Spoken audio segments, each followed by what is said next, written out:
follow breaking news out of Cabell County.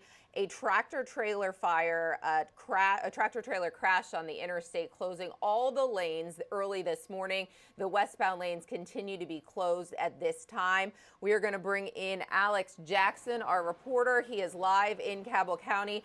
Alex, what can you tell us? I know traffic is moving in the eastbound lanes, but the westbound lanes are going to be shut down for quite a while.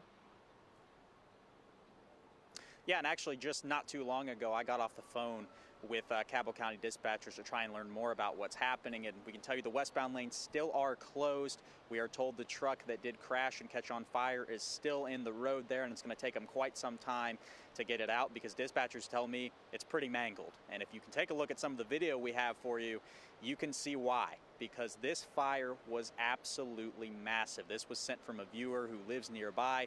This all happened just past the Merritt's Creek exit, which is right near Target on the interstate westbound lanes. And you can see these flames shooting up high into the air, just absolutely massive, kind of hard to believe unless you see it for yourself. And also, explosions happened. The Barboursville fire chief telling us that several were reported, and we actually have some viewer video that was submitted to us where you can even hear the explosion from, hundreds of yards away from where all this was happening.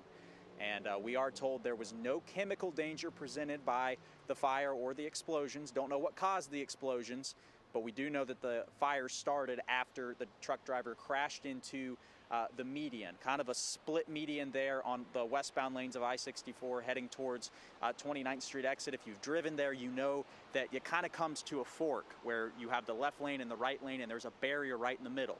They tell us the truck driver hit that barrier, and that's when all this started.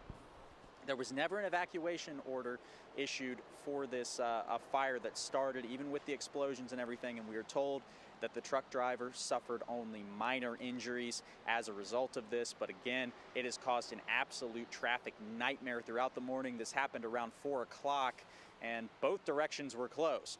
And as the morning rush hour started to pick up, we saw the traffic pick up on Route 60, which is where all the traffic's being detoured. The eastbound lanes opened just before 7 o'clock, but we still saw quite a bit of traffic on Route 60 heading east, as it kind of took time to catch up. But the westbound lane's still closed at this time. So if you're coming from I-64 westbound towards Huntington, they're going to have you detouring off at either the mall exit or the Merritt's Creek exit, which is right at Target, and going on Route 60, and then you would be able to get back on the interstate at the 29th Street exit. So definitely going to be causing you some delays if you haven't left yet. Maybe you have some type of later morning doctor's appointment, something like that. You're going to need to stay up on that because we have no word on when this is going to reopen. And we also don't have any word on if the West Virginia Division of Highways is going to have to inspect the road here. Because with a huge fire like this and explosions, you never know what kind of damage that could have caused. There's just a lot of different factors that we're having to deal with here, and that's why it's taking so long to get this road reopened. But we're actually going to be live again over on WSAZ at 8:56, and we'll have more information for you over there. And we're just going to keep following this throughout the entire day, and we'll have more as we're expected to speak with the Barboursville Fire Chief at midday. Okay, Alex, we appreciate your live report there. I'm going to show you some of the traffic situations here in Cabell County on the West Virginia 511.com maps that we use in First Alert Traffic. This is the area that is affected. I'm going to just show you this map. This is Interstate 64 right here, and you can see shut down in the westbound lanes. All of these signs pretty much are telling you red lines, you can't go that way. But this is the traffic completely backed up in this way, all the way to the Ona area. This is the Cabell Midland High School area. So this is Ona heading from Milton. So if you were heading from Putnam County, anywhere in that area, I would suggest getting off at the Milton area, Milton exit, to get onto Route 60. But this is the situation on Route 60. Completely dark lines in those westbound lanes heading toward the Barboursville area. This is one of those scenes. This is actually the mall exit. You can see the interstate right here, completely backed up in that direction. And then this camera's not going to work for me, so I'll go back to this. The full screen of that.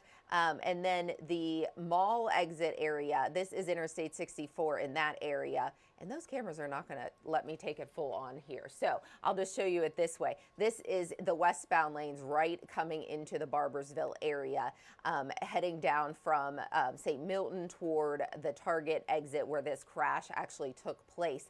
And those contraflow lanes are really hard to see, especially when it's dark outside. It's been rainy today. So that tractor trailer crashed in the westbound lanes. They shut down all 4 lanes of traffic in both directions while they started cleaning up the scene because of the fire, and those flames we saw the video of from Alex's live shot were just so intense. They shut down all 4 lanes. The eastbound lanes are now open, and you can see in this video here. But this is Route 60, completely dark red, which means very heavy traffic in that area. So if you were heading out today, definitely leave yourself plenty of time to get to where you're going, pretty much anywhere in Cabell County, because even down here, this is the Pea Ridge area of Route 60. There's delays in that area as well. We know once the interstate is shut down, the traffic filters down onto Route 60, just creating backups in every area, kind of both directions can be affected. So keep that in mind. So if you were heading out in Cabell County today, avoid Interstate 64 westbound. It is shut down. We do not know how long, but emergency crews are saying it could be several more hours until the westbound lanes reopen. Those eastbound lanes have reopened, but traffic is still a little slow going just because it had been shut down for several hours this morning. I'm going to show you that video here. This is from a viewer into the WSAZ newsroom. This is the shot from the backyard of a man's house. He sent this into WSAZ. Those are the flames from when the tractor trailer initially crashed and caught fire. That's why they shut down all 4 lanes of the interstate in both directions, east and west, for a time being this morning, just until they got that fire put out and pretty much assessed the scene to see exactly what was going on. They didn't even know what was in the truck at that time. We are told that the truck driver received minor injuries, which is good news this morning because of the severity of that crash and that fire. So definitely here on Interstate 64, this is the westbound lanes shut down. Interstate 64 shut down westbound, but you can see heavy delays on Route 60, and so you might be a little late for work today because you might not have known this before you're leaving the house. But if you do have to head out anywhere this morning or early afternoon hours, definitely in that area, leave yourself plenty of time to get to where you're going, because it is going to be slow going, and you really need to use some patience because emergency crews are really working to get the scene cleared, but at this time we don't know exactly how long it's going to be. So of course we will have all the latest on WSAZ.com. Alex Jackson live at the scene will keep us updated, and we will have the latest coming up at noon on WSAZ Midday. We hope you have a great day.